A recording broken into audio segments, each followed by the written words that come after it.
Buongiorno, in questo tutorial voglio provare insieme a voi tre diversi device, uno smartphone Xperia XZ mi pare, un iPad, mini iPad quinta generazione, un MacBook Pro ma del 2012.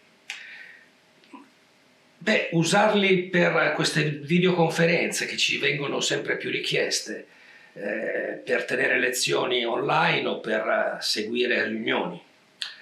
I pro e i contro, questo è molto portatile, cioè vai in giro e segui gli interventi. Certo che farti vedere mentre vai a cedere l'acqua o prendere il pane non è la cosa più seria, però fa il suo dovere.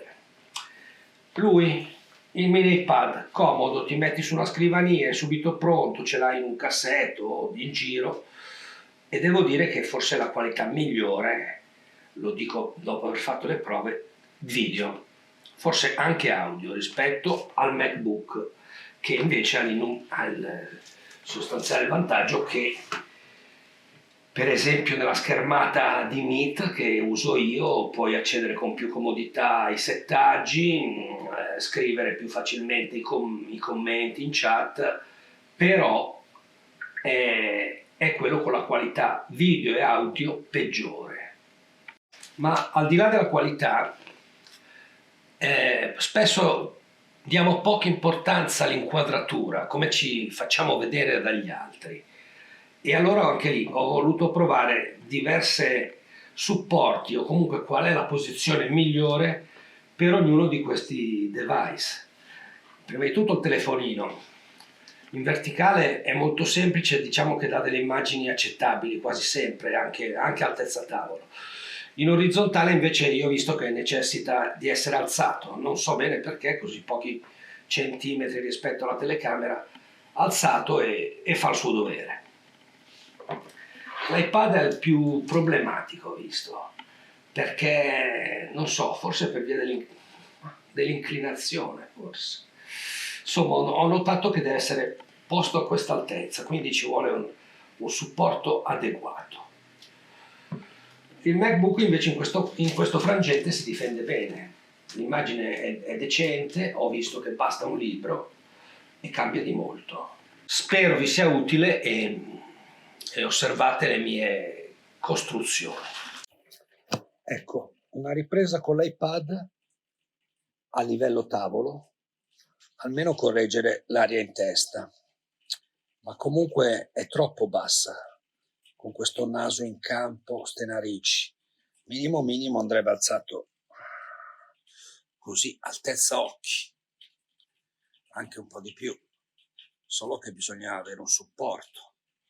Questa mi sembra ottima di altezza, ma se vi faccio vedere come l'ho raggiunta, forse anche un pelo meno. Poi mi sto accorgendo però, ma dov'è la camera dell'iPad? Perché io sono decentrato. Boh. Ecco, questo è l'accrocchio. Intanto un supporto per iPad varie misure e pezzettini manfrotto con il mini stativo. In effetti adesso lo abbasserò di una sezione. Ci sono questi bei pezzettini che si giuntano con delle viti. Ecco, l'ho ridimensionato. In pratica sono 25 centimetri l'appoggio della base inferiore. Insomma, per farsi delle riprese a un'altezza decente bisogna portare la camera a 30-40 centimetri dal tavolo. Questa è fatta con un MacBook del 2016, come era scarsa la definizione. Noi pensiamo però alla posizione. Anche qua risulta essere basso. Correggiamo l'aria in testa, mi allontano, solo che bisognerebbe mettere sotto. Ma no, basterebbe un libro. Ecco, è bastato un libretto da 2,5 centimetri e le cose un po' migliorano.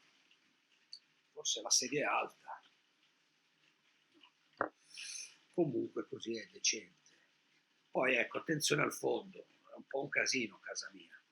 Forse quella luce, adesso provo a spegnerla. Qua. No, non è cambiato niente. Ecco, invece bisogna stare molto attenti.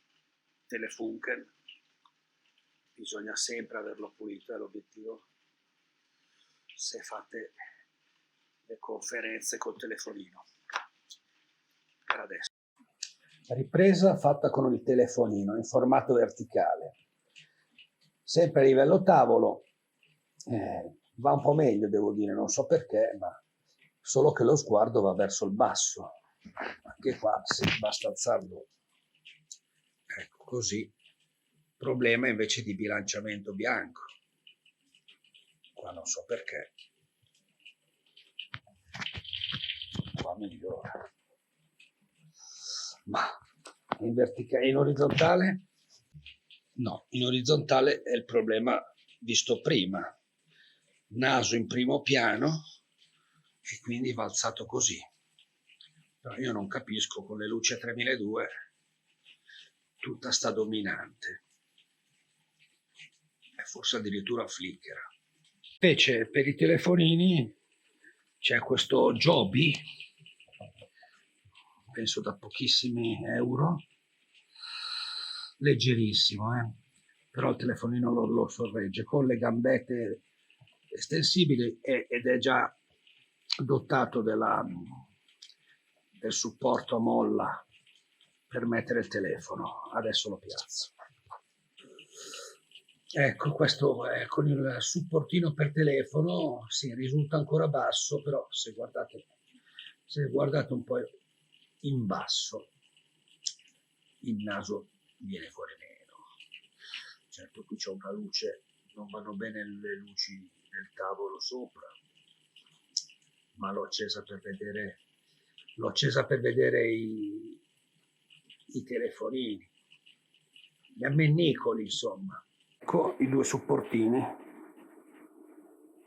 quello per il telefono e l'accrocchio per l'iPad che risulta essere più alto.